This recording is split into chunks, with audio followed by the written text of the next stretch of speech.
want to start. I do think that we played well in the first half, 17 assists, limited, I think we only had 3 turnovers in the first half. It was good to see guys make some shots. I think after last week, Monday night, we went 5 for 25. People are going, man, are they going to be able to make shots this year? And I told you I wasn't worried about that. And, you saw that we got some guys that can really shoot the basketball. So that part was good. I was pretty pissed off in the second half, guys. I felt like I was going to have an aneurysm. I was so mad. Let me tell you, Mike Davis is a hell of a basketball coach. I mean, he's coached in a national championship game. He's just got a young team, a new team. It's going to take them a little bit of time to get there. So I have all the respect in the world for him. We were more gifted tonight. We're physically more gifted. We're more skilled. We're deeper. And when we played the right way there for a little bit, it looked good. And when we didn't play Cincinnati basketball, hopefully it's a good lesson for our team. The minute that we don't stay focused and locked in, it don't matter what your gifts are, what you are relative to your opponent. So I was pretty pissed off in our performance in the second half. Make no mistakes about it, but this time of year, it is about learning and growing, and I think there's a lot we can learn from the second half tonight, and then a lot we can take from playing well in the first half. You mentioned the assists. Just how satisfied are you with what you've worked on through the offseason to see the passing at that level in the first half? And was that maybe what was a problem in the second half, is they weren't maybe a little too selfish or not sharing it enough in the second half? Yeah, I'm cautious. As mad as I am at the play in the second half, Chad, I'm cautious to use the word selfish. I don't think we have that. Yeah, I'm not coming at you. I don't think we had selfishness. These guys aren't selfish, but to stop sharing the ball, making the simple play, and then playing aggressive while you're doing that, the result's half. You score 60 in the first half. You scored 33 in the second. Well, that should be a lesson for us. We've got to continue to play the right way. And we're not going to shoot the eyes out of it every night, that's for sure. But we didn't play the right way in the second half, and that was infuriating. And it was both ends, and they both affected each other. So we got some work to do there. But it was good to see it come together at times, and it was frustrating to see us relax and not stay focused. You talked about your frustrations with the rebounding after Monday. You go 52-26, double up Detroit Mercy tonight. Did you see anything? Was it just effort? Was it execution that was different tonight? Yeah, I think I think even to start the game, I didn't think we were boxing very well. I thought we won a couple jump balls, we out-athleted to get some basketballs, but I didn't think we were boxing and rebounding. We just got the ball. So we weren't impressed with the technique. We got a lot of work to do on the defensive board. I do think we can be a really good offensive rebounding team. I think we can be a good defensive rebounding team. We got a lot of work to do, guys. But obviously, you look at the margin. I was pleased with the result, if that's what you're asking. I was pleased with the result. Do I think that we were great on the board? Even from the jump, there were some things I was disappointed with. Coach, you mentioned all season how talented and deep your team is. The way your bench has played these first 2 games, is that kind of what you envisioned coming into this season? Yeah, guys, I've always wanted to play 9-10 guys. I'd like to play more. I think, number one, you can play at a pace and you can play an aggressive style of play that you can do over and over again when you play deeper into your bench. And then number two, you develop players. The guys have a chance to really grow within your program. And so I think great programs, for the most part, do that. And certainly we're going to do that here. And I hope there's a couple other guys that can get some playing time. As a follow-up, any update on Rayvon Griffith as far as? I want to be clear, guys. It's not like he's done anything wrong. He's not in the rotation right now. And it's not like he's far away from it. Honestly, just fundamentally and a couple other things, he's just not quite there yet as a young player. And you got to think, Jizzle's going through a lot of the same stuff, but the depth at Rayvon's position is just so much different. All we have is Jizzle and Day-Day at point guard. So Jizzle's making a lot of those freshman errors that you see Ray make, but the difference is Rayvon's got, John Newman and Dan Skillings and Seamus Lukosius and Josh Reed all kind of in that swing position. So he's just in a little bit more difficult of a place with our rotation, and he's got a chance to break into it. I mean, you guys can see tonight, there's opportunity to break in. He's working his tail off to do it. I think he could. Like, I really do. But we're not going to just throw him out there and burn a year of his life away until I'm solidified he's going to be the significant contributor this year, which he's still working towards. So that's the truth of it. For now, is the red shirt still on the table? Correct. Yeah, it's on the table, and I think if you throw him out there when you're up 35, that would take that off the table, and that's not fair to Rayvon. You know, like, as much as I'd like him to get out there and play in front of our hometown and our fans, it's not fair. Now, if he goes out there, it's because he's solidified himself as a rotational player, and he's going to make meaningful minutes. We were in the same situation last year with Josh Reed, if you guys will remember. And then all of a sudden, Josh Reed breaks in a rotation as a good freshman year. But, man, I as much as I want him, tonight I'm going, damn, I want to put Rayvon in the game. But I want to make sure he's going to play meaningful minutes before we make that decision early in the year. Wes, how much of the 13 of 21 three-point shooting in that first half was due to good passing, making the extra pass, and getting open threes as opposed to maybe contested threes? Yeah, I thought on Monday night we got a lot of wide open threes too. We just didn't have a bad shooting night. But yes, I mean, when the quality of your shot's high, you got a much better chance to make them. And I thought the ball movement was really good at times. And we have a really skilled team. We've worked really hard at that. You mentioned a guy like Josh Reed a couple minutes ago. Just talk about his performance tonight. 5 points, 12 rebounds. Just talk about what you thought he did tonight offensively and defensively for you guys. I'll be honest, guys. I look down. He has 12 rebounds, and I'm pleased with that because he's got a knack for the ball and he's got to make an impact there. I didn't think he played great. Like I think Josh would tell you that. Like, that he's got to take care of the ball better. He's a guy. He's a heady player. He's a smart player. For him, I think he had 3 or 4 turnovers. I haven't looked yet. He has 3 turnovers. I mean, he's got to take care of the ball better. He's got to make better decisions with the ball. But, yes, he was great on the board. It was great to see that.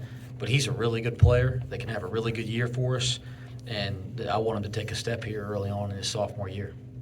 Wes, your thoughts on the 2-point defense tonight? The defense inside the arc was a definite improvement from the opening game against UIC. We rotated the ball significantly better. We had much better presence at the rim as collectively as a team. You guys know I was pretty pissed about that Monday night, so it was a conscious thing to work on in practice. Anything else? Any comment on the NCAA denying the appeals today? Yeah,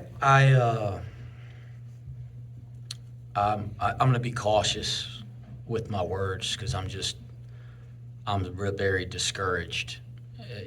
I think everybody here is confused. There's so much to unpack on this deal. It just doesn't make sense. And I think first off, like we got to kind of look back here and put this into perspective. People want to make this a simple thing, and it's not simple. 3 or 4 years ago, an organization decided to just open the floodgates, NIL, immediate transfers anytime you want, and the floodgates just come flying open. The toothpaste comes out of the tube. And everybody in college athletics, there's an organizing body, the NCAA, that allowed that to happen, whether they were forced because they didn't, over a long period of time, address necessary changes that should have happened.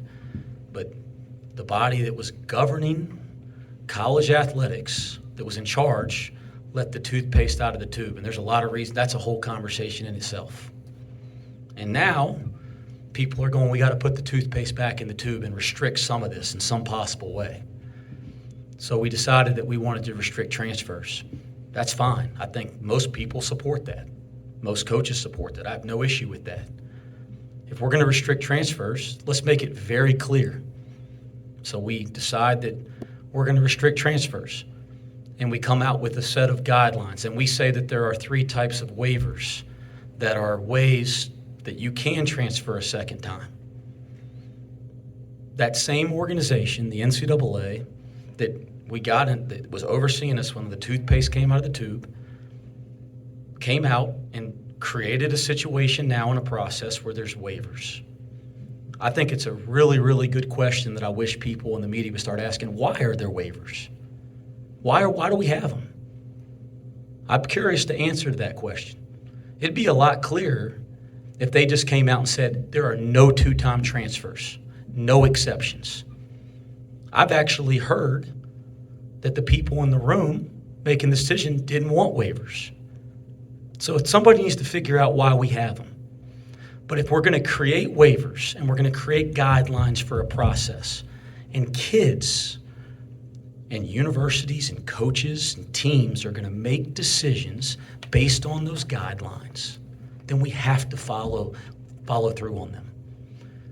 Because right now, I'm trying to understand the purpose of Aziz and Jamil not playing.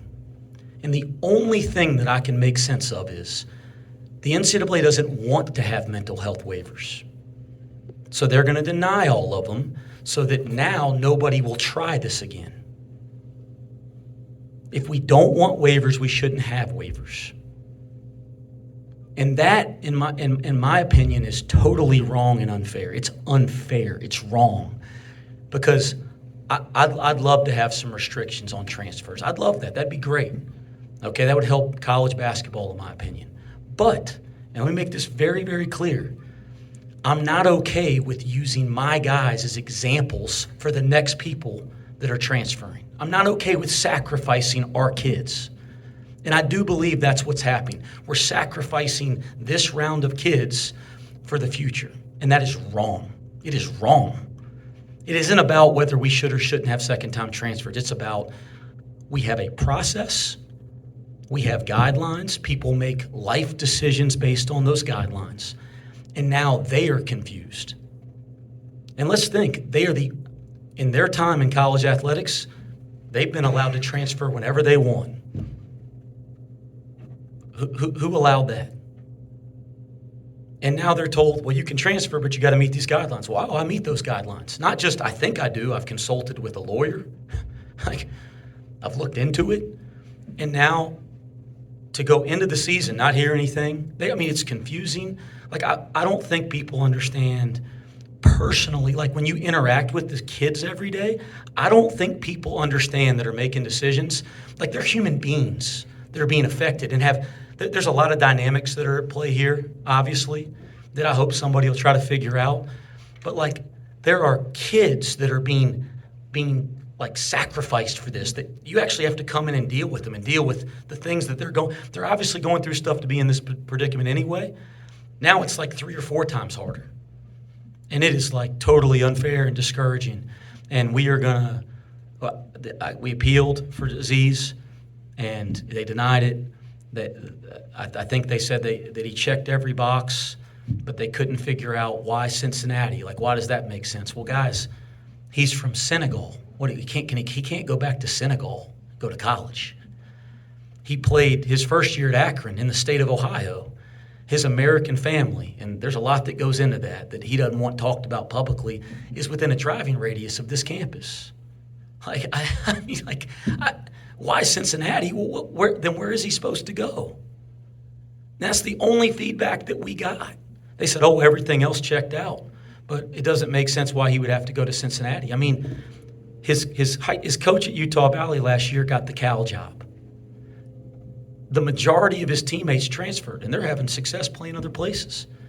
His whole support network gone. And then he's told he can do this, that he meets the standards, so he makes a decision to leave. This is the place that's closest to his support system. He can't go to Senegal to play college basketball. And they're saying, why Cincinnati? It doesn't make sense to us. It feels unfair, unjust. It ain't right. And I can tell you this. We're going to stand by him.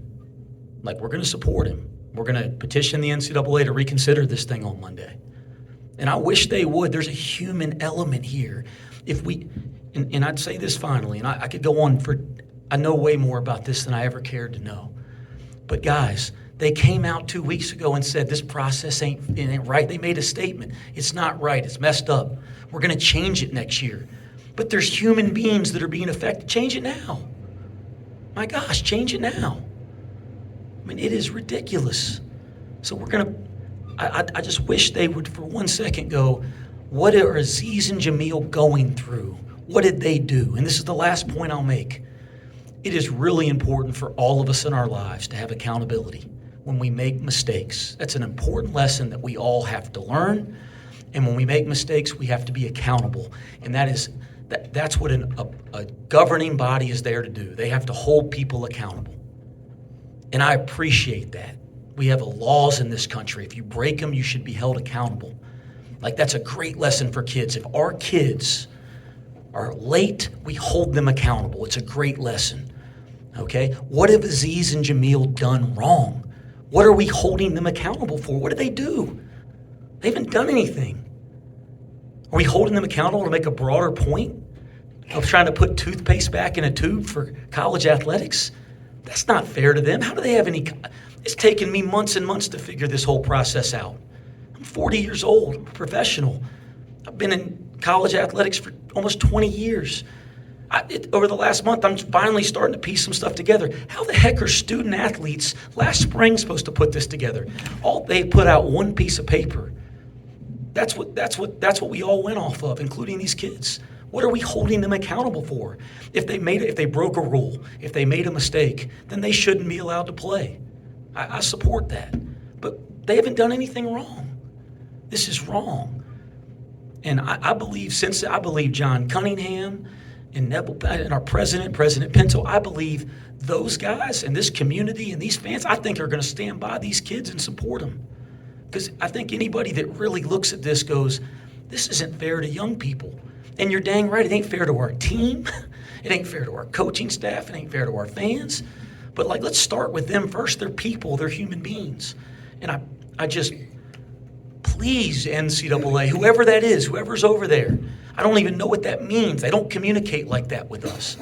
But whoever's over there, look at it as they're human beings. They're not examples for the next crop of people that decide to transfer. And I think if they look at it like that and go by the guidelines they set out in the spring, I believe those two be on the court tomorrow. So I wish we'd start asking the conscience, why do we even have waivers? And what were the guidelines for those waivers? And why wouldn't we just clear the people that meet them? And I'll leave it at that.